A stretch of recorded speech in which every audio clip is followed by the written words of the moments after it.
भन्छौ नि तिमीले त्यस्तै यहाँ हरे राम भनेर ठुलो प्रोग्राम छ।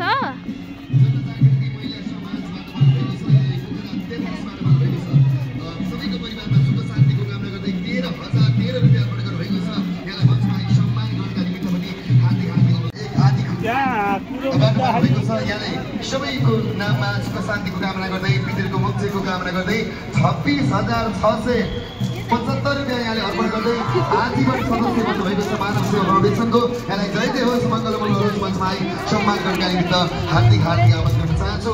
हाम्रो एउटा मिठो भक्ति सङ्गीतको साथमा हामीले हाम्रो ब्रह्मज्य गुरुदेवजी महाराजज्यूले हाम्रा बटुकहरूलाई सम्मान गरिरहनु भएको छ। उहाँहरूलाई फुलमालाले सम्मान अर्पण गरिरहनु भएको छ।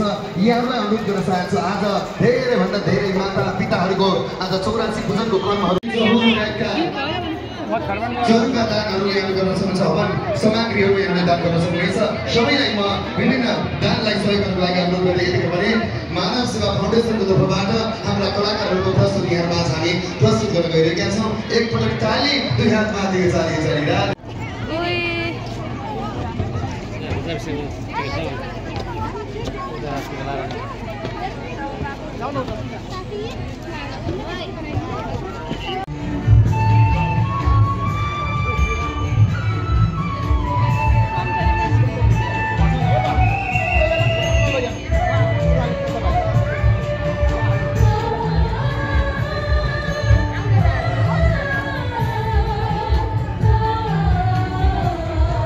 राख्नुभयो र आज त्यही भान्जीहरूको यो नृत्य हेर्दाखेरि साँच्चीकै यो हृदय पुलकित भएर आएको छ।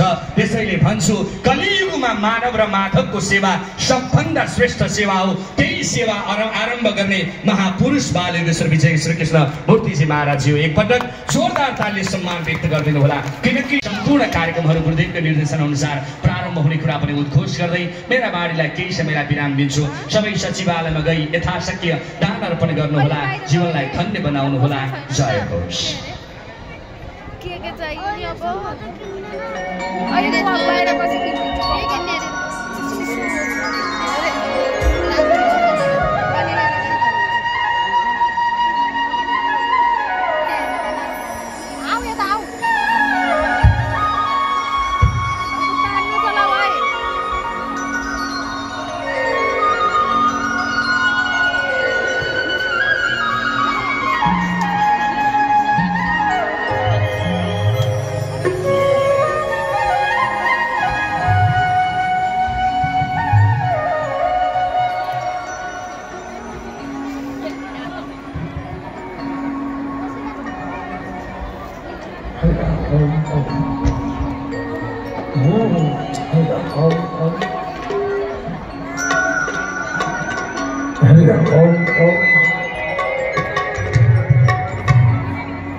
ज्ञानको 10 वटा लु यो श्रीमद् भागवतलाई जीवनमा अंगीकार गर्ने काम गर्नु पर्यो।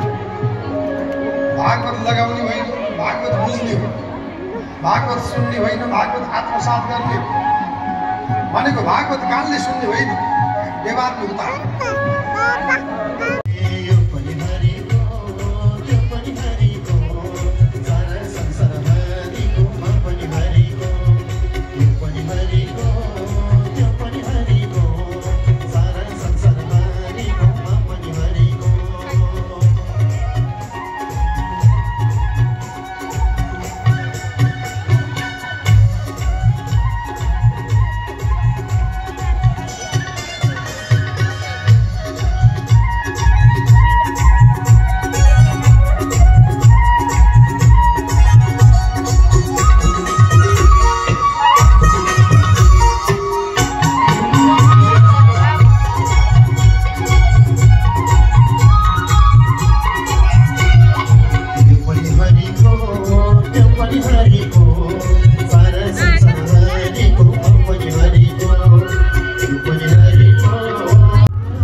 अगाडि पनि देख्न सक्नुहुन्छ